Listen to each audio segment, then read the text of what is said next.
paz do Senhor Jesus, para você, professor, para você, aluno da Escola Bíblica Dominical, graça e paz. Muito bem-vindo ao canal Colégio do Discípulo. Hoje nós vamos juntos estar tratando da nova lição, da lição da semana da Escola Bíblica Dominical. Eu espero contribuir para a sua aula, eu espero lhe ajudar, tá bom? Qualquer dica, qualquer sugestão, qualquer crítica, deixe no nosso comentário, nós vamos ter todo o cuidado de olhar, responder e, dependendo do que seja, colocar em prática, tá bom? Aproveitando isso, você que ainda não é inscrito no nosso canal, se inscreva no nosso canal, tá bom? Dê o seu like, dê o seu joinha, ative os sininhos das notificações, compartilhe esse vídeo, coloca no grupo da sua igreja, manda para um amigo, professor, manda para os seus alunos, tá bom? E comente com a gente, tá bom? Quando você comenta, você faz com que essa lição não termine no final desse vídeo, mas que ela continue através da nossa conversa nos comentários. Fazendo tudo isso, você ajuda o canal a crescer e assim a gente tenta cada vez mais contribuir para a sua lição da Escola Bíblica Dominical, tá bom? Estamos no quarto trimestre de 2023 da revista que tem como título Até os Confins da Terra, pregando o Evangelho a todos os povos até a volta de Cristo. Essa lição é a lição de número 6, que vai estar sendo passado nas nossas igrejas, pelo menos na maioria, no dia 5 de novembro de 2023. E aqui você sabe, com uma semana de antecedência, você já tem acesso à lição da semana posterior, para que você tenha tempo de elaborar a sua lição, trabalhar a sua lição, estudar, tá bom?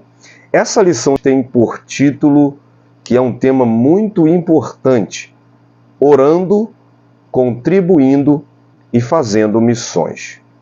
Vamos então, dentro da perspectiva bíblica, abordar esse tema fundamental das missões na Igreja de Cristo. E juntos vamos sendo edificados pela Palavra de Deus.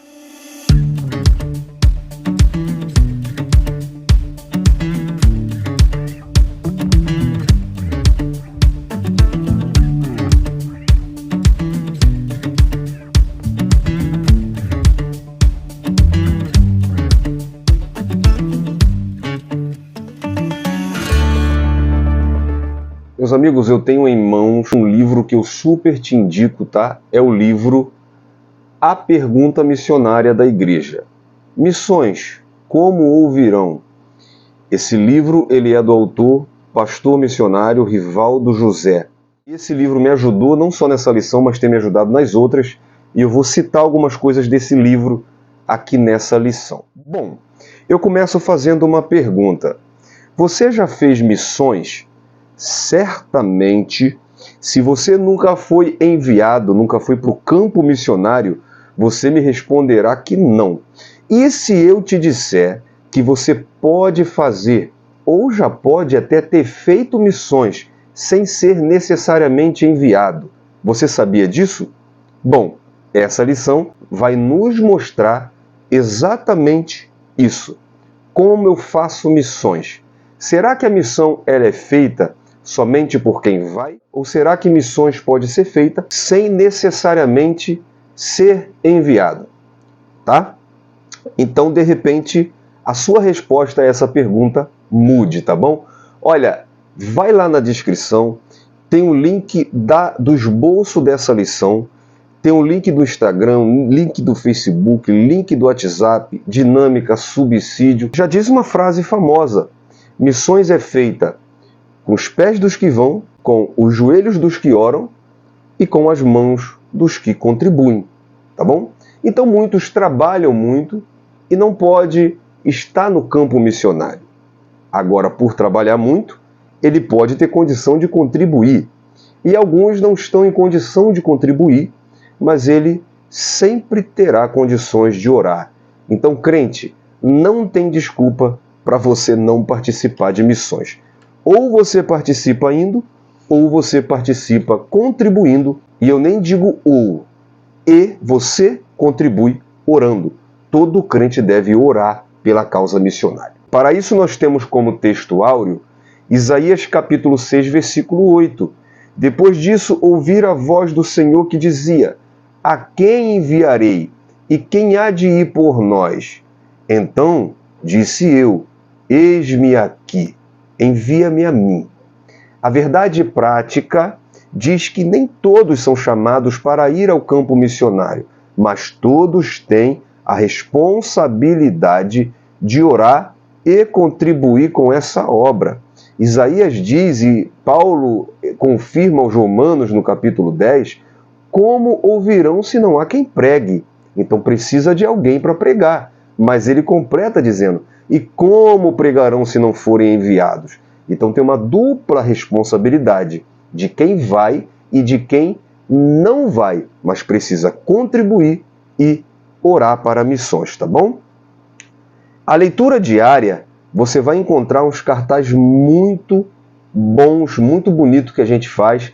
Está no nosso Instagram, está no nosso Facebook e a gente coloca diariamente também no grupo Manual da EBD do WhatsApp, tá?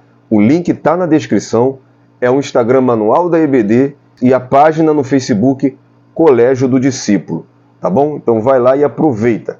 A leitura bíblica em classe está em Efésios capítulo 6, versículo 18 ao 20, que diz assim: orando em todo o tempo com toda oração e súplica no Espírito, e vigiando nisso com toda perseverança e súplica por todos os santos, e por mim, para que me seja dada no abrir da minha boca a palavra com confiança, para fazer notório o mistério do Evangelho, pelo qual sou embaixador em cadeias, para que possa falar dele livremente, como me convém falar, tá bom? Diz a nossa introdução: o ide por todo mundo e pregai o evangelho a toda criatura, presente nos evangelhos de Marcos e também de Mateus e também Atos 1:8. Essa passagem bíblica e outras referências ao longo do Novo Testamento mostram que a prioridade da Igreja do Senhor Jesus Cristo é com a evangelização do mundo. Uma igreja que não evangeliza precisa ser evangelizada, pelo amor de Deus. Esse compromisso com o chamado à evangelização mundial exige 3 ações distintas: orar, contribuir e ir, ou seja, exercer o chamado. Assim, estudaremos essas 3 ações dentro do contexto da necessidade missionária, tá bom? O tópico 1 fala da oração pela causa missionária. Então a gente vai começar falando sobre oração, depois sobre a contribuição e depois sobre ir. O subtópico 1 fala da importância da oração na obra missionária. O subtópico 2 fala sobre interceder. E o subtópico 3 fala sobre despertar a igreja local para a obra missionária. Professor, dentro das lições dessa revista, tente despertar o seu aluno para a causa missionária. Tente despertar os seus alunos à evangelização, a falar de Jesus para quem está do lado, a falar de Jesus para quem está longe, através do seu WhatsApp, através do seu Facebook e, essencialmente, para quem está na sua rua, no seu bairro, para quem pega o ônibus do seu lado. Enfim, desperte o seu aluno para a causa da evangelização, para missões. E por que não você marcar evangelismo depois da escola dominical? Olha, prepara um café da manhã, faz um almoço, alguma coisa também para não deixar a galera com fome em pleno domingo. Mas por que não marcar? Termina a escola dominical um pouco mais cedo, faz uma rápida evangelização pelo redor da igreja. Você vai ver como Deus vai começar a agir na localidade da sua igreja, como vai despertar a sua igreja para missões e como através desse pequeno trabalho vai surgir grandes trabalhos. Vai por mim, deixa Deus te usar. É claro, fale com o seu superintendente. Superintendente, converse com o seu pastor sobre isso, tá bom? Gente, o comentarista destaca o fato de, mesmo Paulo sendo considerado por nós como um grande gigante na fé, ele entendia a necessidade da oração para a obra missionária. E essa é considerada por Paulo uma disciplina interligada a missões. Paulo, ele entende que missões não tem como ser colocada em prática sem a oração. É por isso que o pastor Wagner Gabi começa falando da oração. A oração é o combustível, tá? A contribuição é o carro e o missionário que vai é o motorista, claro, guiado pelo Espírito Santo. Não dá para ser missionário se primeiro você mesmo, missionário, não tem uma vida de oração. É necessário ter uma vida de oração. Aquele que envia o missionário tem que orar. E o missionário que está no campo também tem que orar. Prova disso, por exemplo, é Atos capítulo 13, quando Saulo e Barnabé são enviados, os apóstolos oram, impõem as mãos sobre eles, oram e os enviam. A oração para enviar. E Atos 16, o mesmo Paulo agora com Silas, a gente vê que ele vai para Macedônia. No versículo 16 e no versículo 13 de Atos 16, diz que eles procuravam um lugar de oração. Então você vê que eles têm uma rotina de oração. E a primeira alma que eles ganham, do versículo 13 ao 15 de Atos 16, uma mulher chamada Lídia, uma empresária, ela foi justamente no local de oração. No versículo 23 eles são presos e no versículo 25 eles estão orando dentro da prisão. Então a oração faz parte da rotina de quem envia e da rotina de quem é enviado. O comentarista, o pastor Wagner Gabi, também destaca algo muito interessante quando em Mateus capítulo 9 Jesus fala para os discípulos orar ao Pai para que envie mais ceifeiros. E esses mesmos discípulos que oram ao Pai para que envie mais ceifeiros à seara, eles são enviados em Mateus capítulo 10 para o campo. Então, muitas das vezes aquele que está orando pela causa missionária, a própria oração vai mover nele a vontade de fazer missões. E aqui também nos mostra como que aquele que está orando pela causa, quando é enviado, também tem que orar. A oração tem que fazer parte da igreja em tudo, principalmente na obra missionária, tá bom? Nós devemos orar pela causa missionária, tá? Para que, por exemplo, os missionários tenham ousadia ao falar. Paulo fala em Efésios 6,19, e por mim, orem por mim, para que me seja dada, no abrir da minha boca, a palavra com confiança para fazer notório o mistério do Evangelho.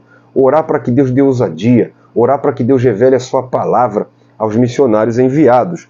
Orar a fim de que a palavra de Deus seja propagada.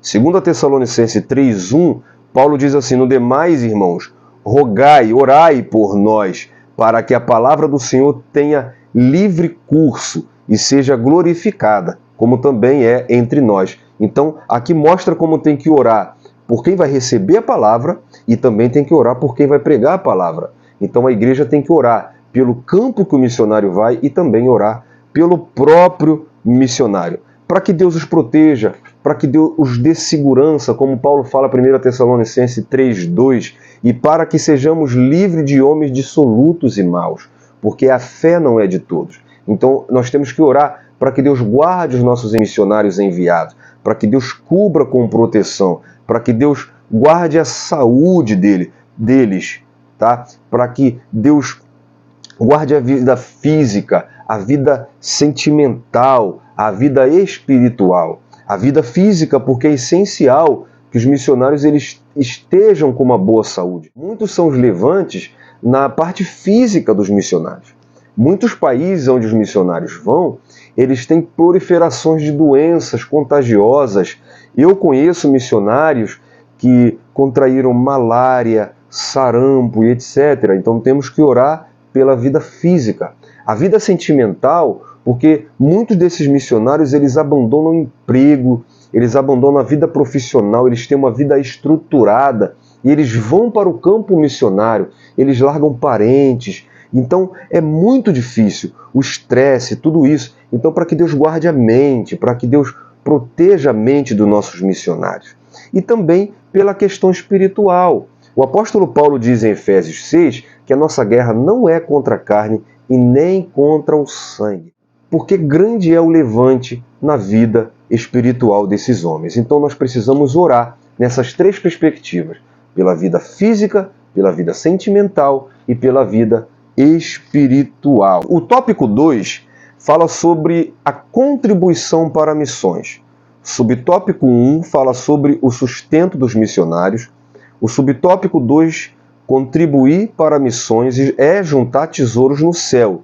E subtópico 3, contribuir para missões é um privilégio. A contribuição para o sustento de quem tem um serviço separado na obra do Senhor é vista desde o Antigo Testamento. Nós vemos, por exemplo, em Levíticos capítulo 7, como que os sacerdotes e os levitas eram mantidos por ofertas pessoais. No Novo Testamento, nós vemos em Lucas 8, versículo 2 e 3, que o ministério de Jesus Cristo era financiado por contribuições pessoais.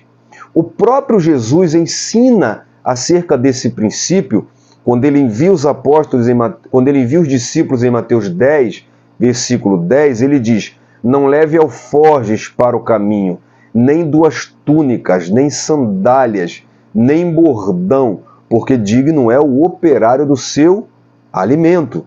Tá bom? Nós vemos com o crescimento da igreja primitiva que eles entendem que a obra missionária ela crescia com a ajuda de Deus e com a contribuição de cada cristão em favor da igreja.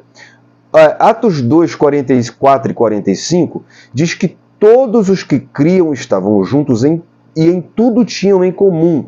Vendiam suas propriedades e fazendas e repartiam com todos segundo cada um tinha necessidade. Infelizmente, nós do Brasil temos um preconceito quanto a isso, quanto a assalariar um pastor, um missionário, alguém que ensina, alguém que se dedica à obra. Mas vamos mostrar como isso é bíblico, tá? Paulo, ele instruiu os coríntios, 1 Coríntios 9, 14, e assim ordenou também o Senhor aos que pregam o evangelho que vivam do evangelho, tá? Então, se você tinha esse preconceito e está assistindo esse vídeo, deixa Deus converter o seu bolso e contribua para a obra missionária. Lembrando que missões não é só ir para outras nações, tá bom? Nós estamos desde a primeira lição falando sobre missões transculturais, mas uma igreja pequena, por exemplo, ela faz missões quando ela vai numa periferia, quando ela vai no hospital, quando ela vai num presídio, quando ela faz um culto ao ar livre. Tudo isso é missão. Então você precisa contribuir para isso, com oração, com a sua contribuição financeira também. Nós vemos uma diferença entre a igreja de Corinto e a igreja de Filipos, tá? 2 Coríntios 11, versículo 8 e 9, Paulo diz assim, ó: outras igrejas despojei eu para vos servir, recebendo delas salários. E quando estava presente convosco que tinha necessidade, a ninguém fui pesado. Versículo 9. Porque os irmãos que vieram da Macedônia supriram minha necessidade, e em tudo me guardei de vós de ser pesado, e ainda me guardarei. Então a igreja de Corinto, uma igreja cheia de dom, cheia de manifestação do poder do Espírito Santo, tinha uma certa dificuldade de ajudar, de contribuir financeiramente com a obra. Já a igreja de Filipos, Paulo escreve aos filipenses, e a gente vê que é um modelo de uma igreja generosa. O apóstolo Paulo chega a mencionar que nenhuma igreja se preocupou com as necessidades deles, a não ser os crentes de Filipenses. Capítulo 4, versículo 15. E bem sabeis vós, ó Filipenses, que no princípio do Evangelho, quando parti para a Macedônia, nenhuma igreja comunicou comigo com respeito a dar e receber, senão vós somente. Então, nós precisamos aprender com a igreja de Corinto e com a igreja de Filipos que nós precisamos ser uma igreja generosa quanto ao assunto missionário. Nós aprendemos algumas coisas sobre a contribuição em 2 Coríntios 9, 7, diz assim, ó: cada um contribua segundo propôs no seu coração, não com tristeza ou por necessidade, porque Deus ama quem dá com alegria. Então aqui a gente aprende que a contribuição missionária é individual. Paulo diz, cada um contribua. Nós aprendemos também que a contribuição missionária é voluntária. Paulo diz, segundo o que propôs no seu coração. Tá? Nós aprendemos que a contribuição missionária envolve sentimento, porque Paulo diz, dá com alegria. Tá bom? E em 1 Coríntios 16, 2, Paulo fala, no primeiro dia da semana, cada um de vós Ponha de parte o que puder ajuntar conforme a sua prosperidade, para que não façam as coletas quando eu chegar. Então nós aprendemos aqui que a contribuição missionária é contínua. Paulo fala, no primeiro dia da semana. Nós aprendemos também que a contribuição missionária é de acordo com a prosperidade, porque Paulo diz, conforme sua prosperidade. Tá bom? E eu vou citar dois textos aqui, 1 Coríntios 9:11, que diz assim, se nós vos semeamos as coisas espirituais, será muito que de vós recolhemos as carnais? E Paulo diz aos Romanos capítulo 15, versículo 27, isto lhes pareceu bem, como devedores que são para com eles, porque se o gentil for o participante dos seus bens espirituais, devem também ministrar-lhes os temporais. Então eu aprendo com Paulo que o investimento material, ele resulta em bênçãos espirituais, tá bom? Solta sua mão, crente. Contribua para as missões. Afinal, contribuir para missões é um privilégio. Que privilégio? Além de gozar por bênçãos físicas e espirituais, saber que povos não alcançados estão sendo alcançados através da nossa contribuição. Que Bíblias estão chegando em aldeias indígenas. Que Bíblias estão chegando. Eu, por exemplo, presenciei uma missão feita para os cristãos de Moçambique, onde fala-se português, onde o pastor tinha uma página da Bíblia somente. E foi doada muitas Bíblias para aquela localidade. Que bom saber que isso acontece através da nossa colaboração. Então isso é um privilégio. Tá? O tópico 3 fala sobre a chamada de ir. Nós vemos a chamada para orar, para contribuir, e agora nós vemos a chamada para ir. Alguns cristãos só conhecem essa chamada. Acha que missões é somente ir, quando, na verdade, Deus quer usar cada crente. E isso é falado no subtópico 1. O subtópico 2 fala sobre a chamada missionária. O subtópico 3 fala sobre caráter e testemunho na obra missionária. E o subtópico 4 fala sobre o perfil do vocacionado. E eu vou usar esse livro aqui para citar alguns perfis e algumas questões sobre o caráter e também sobre algumas qualificações que o missionário deve ter. Tá bom? Então, Deus quer usar todos em todos os lugares. Deus quer usar todo cristão. Tá? Não adianta você somente orar. Ah, Deus vai lá em tal lugar. Não, Deus não vai lá. Ele vai usar alguém. Deus não vai enviar anjo. Hebreus 2,16 diz que, na verdade, ele não tomou para si anjo, mas tomou a descendência de Abraão. Deus enviará a mim e enviará a você. A melhor resposta é a do texto áureo. Envia-me a mim. Tá bom? Então nós vemos como é destacado, Deus ele usa pessoas, ele chama pessoas diferentes, em locais diferentes, fazendo coisas diferentes. Como, por exemplo, Isaías ele é chamado enquanto adorava no templo. Jeremias é chamado desde o ventre. Jonas recebeu uma chamada específica para um local específico. Jesus chamou os discípulos quando a maioria deles estavam trabalhando. Então não existe padrão para a chamada missionária. Deus escolhe quem quer para a obra que ele quer fazer. Agora, precisamos lembrar que nós temos que nos encaixar nesse chamado. Existem alguns parâmetros que o missionário tem que atingir. Paulo não continuou sendo fariseu. Mateus deixou a mesa de coletoria. Alguns dos discípulos deixaram a pesca. Então nós temos que nos encaixar, tá, no chamado. O testemunho pessoal é principal nisso. Como você vai falar de Jesus na sua vizinhança se você não tem um bom testemunho? Como você vai ter as portas abertas para você se você não tem um testemunho pessoal da sua vida?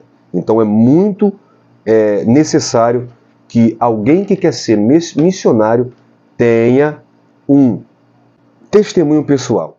O pastor Rivaldo José, missionário, autor desse livro, ele destaca algumas qualificações espirituais, familiares, administrativas, materiais, físicas e transculturais que o missionário precisa ter. E detalhe, tá? A maioria dela não é Deus que vai te dar. É você que precisa se qualificar. É você que precisa buscar. As espirituais, por exemplo, inclui nascer de novo, inclui um profundo amor e comunhão com Deus, vocação missionária, plena convicção de sua chamada, conduta irrepreensível, ardente amor pelas almas perdidas, tá? Conhecimento da palavra de Deus, ser cheio do Espírito Santo de fé, ter uma liderança eficaz, tá bom? Domínio próprio, humildade no serviço e hospitalidade, vida devocional diária, maturidade espiritual e emocional, sensibilidade às necessidades e sofrimentos e temores do ser humano, capacidade de discipular, relacionamento e ética humana. As questões familiares, o pastor Rivaldo José cita a questão da esposa ser participante na chamada do marido. O testemunho, toda a família deve ter um bom testemunho. Na área administrativa, experiência como dirigente de congregação, onde houve evidência clara de chamada missionária, comprovação de liderança eficaz, confirmação de Deus no seu trabalho. Na área materiais, ele fala uma coisa muito importante: curso teológico, domínio do idioma do país de destino, profissão definida para países aonde não poderá entrar como missionário. Existem países que você não vai poder entrar como missionário. Você vai ter que ter uma profissão daquele local para você poder entrar, como, por exemplo, enfermeiro, médico, dentista, tá bom? Dependendo da região também que se destina, eventualmente, o conhecimento em primeiros socorros, higiene, prevenção de doenças e etc. Na área física, ele cita que o missionário e toda a sua família deve gozar de boa saúde física, emocional e mental, como nós citamos.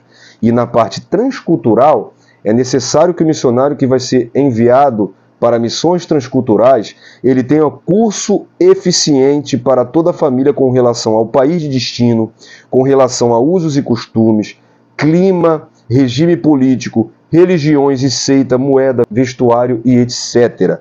Também a facilidade de adaptação a outras culturas e raça e a distinção entre princípios bíblicos e costumes. Isso é muito importante para que não haja confusão. Então, meus irmãos, como conclusão, a maior e mais importante tarefa da igreja aqui na Terra é levar as boas novas a todos os perdidos. Por isso, todo cristão deve estar empenhado nessa sublime e gloriosa tarefa. Fazer missões não é tarefa de algumas pessoas, mas de todo cristão salvo. Cada um de nós podemos fazer missões, pregando o Evangelho, intercedendo e contribuindo para a obra missionária. Deus conta conosco. Eu espero ter contribuído para essa lição e espero contribuir com você para as outras mais que vão vir. Então, um abraço, fique na paz e eu te aguardo até o próximo vídeo.